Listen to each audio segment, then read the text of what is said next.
He's a great guy. I was with him the night before he passed away, and then you went to see him. You might be the last person that ever saw him alive. Yes. I'll never forget holding that pillow over his head. And I was trying to make him comfortable. In honor of our friend Gilbert, can we have a moment of screaming? Yes.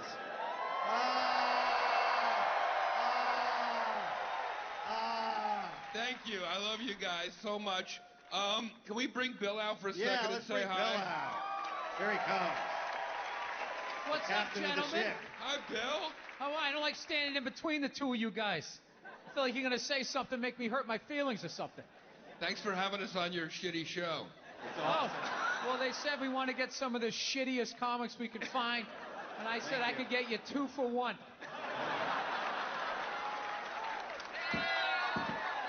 Good hit, Bill. That's good. Dave, why are you wearing a children's bathrobe? Nice one, Bill. No, I always wondered what the Blue Man Group would look like when they weren't wearing the makeup. And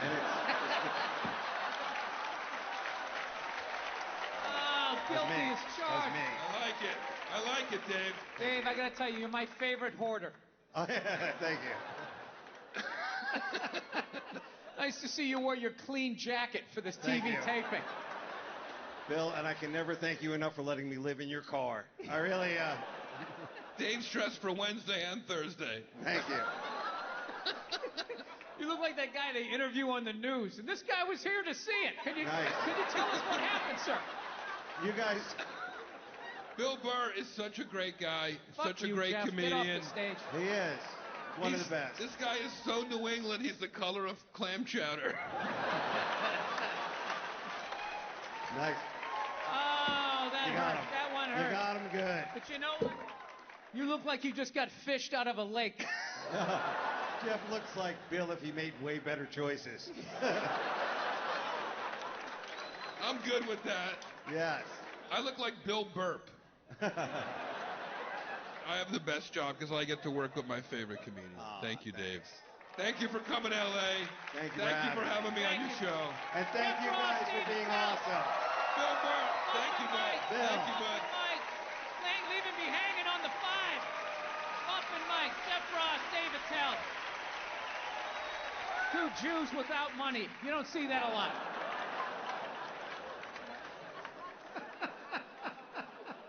They really looked homeless, didn't they? All right, this next guy coming to the stage, this guy's one of my favorite comics. I started out with him a long time ago back in New York, when we both had hair. He's one of the best joke writers I ever met and a tremendous person. Please welcome Ian Edwards, everybody. Come on.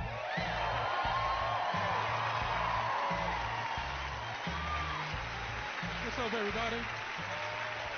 How's everybody doing? Shit, I'm the only black guy on the show, and I gotta follow 2 white guys. Everybody good? That's dope. Jimmy earlier was talking about Michael Jackson, and I spent a lot of the pandemic watching TV. If you have seen the Michael Jackson documentary on HBO and still listen to his music, you are a piece of shit. Straight trash. Now, I, on the other hand, have not seen the documentary.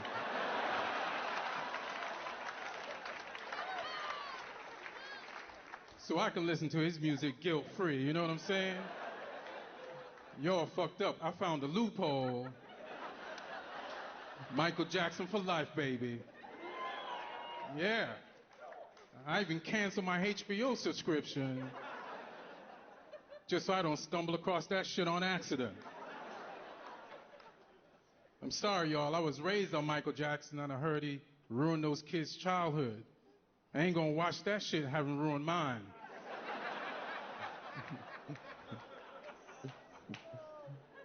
Also watched Handmaid's Tale. Any Handmaid's Tale fans in the house? We got some. It's based on a book written in 1984, and it's a fictional story set in a dystopian future where a totalitarian government enslaves America, and then we have a hero. Her name is June Osborne, and she rescues her baby and then stays behind, and then she rescues 78 other people, and then stays behind. Then she escapes, comes back, and rescues 25 other people. And I was talking to the homie, and I was like, wait a minute. This is the Harriet Tubman story.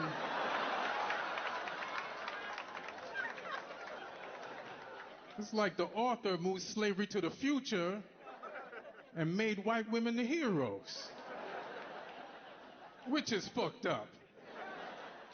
Because black people, we didn't want slavery, but now you can't steal it from us. And then charge us money to watch it on Hulu. Now we gotta pay for this shit twice. And now you can't even make the Harriet Tubman story, because everybody's gonna be like, hey man, that's Handmaid's Tale. I can't believe these black people are culturally appropriating from us. I'm glad the pandemic is over. You know, one thing I do miss about the pandemic was the no traffic. Like, no traffic in LA was mwah, right?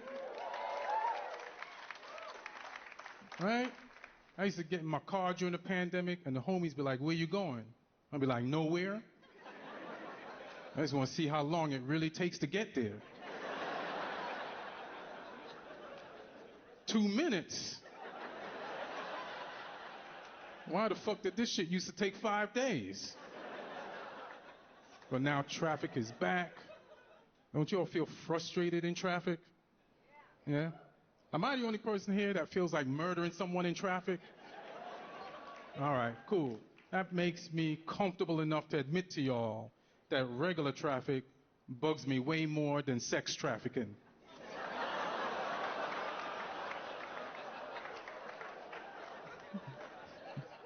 You feel me? Because a sex trafficker has never made me late for work.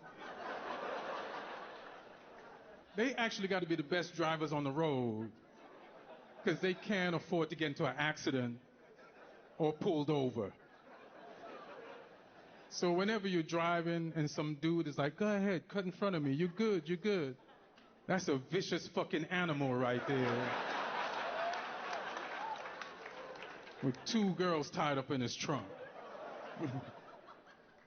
And whenever some dude cuts you off, gives you the finger, and then steps out of his truck to fight you, that's a decent human being with nothing to hide. Shake his hand, he's grinding for his family. I feel really bad for women who are being sex trafficked and they stuck in traffic.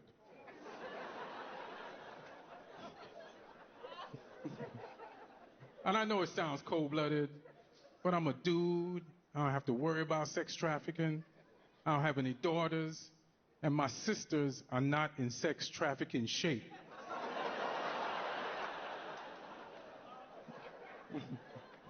I know it's fucked up. Let me just ask one question before I get out of here. Why do pregnant couples have gender reveal parties when they don't know what gender their kid is going to claim?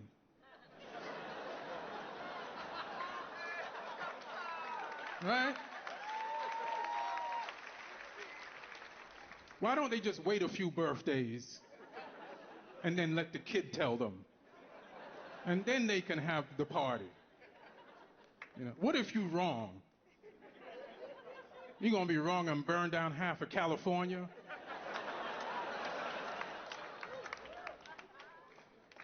Then you have this video of this party that you threw for your kid that you could never show your kid. And then you got to tell everybody who was at the party, don't ever tell my child about that fucking party.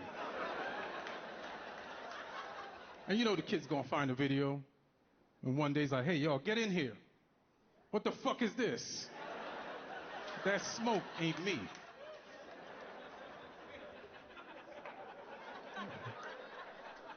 Can't believe you spent all this money on this party, and I need that money for my operation. So I could be who I really want to be. All I'm saying is, if you're a dad and you always wanted a son and the smoke is pink, don't give up. Maybe see you that was good night, y'all. Peace.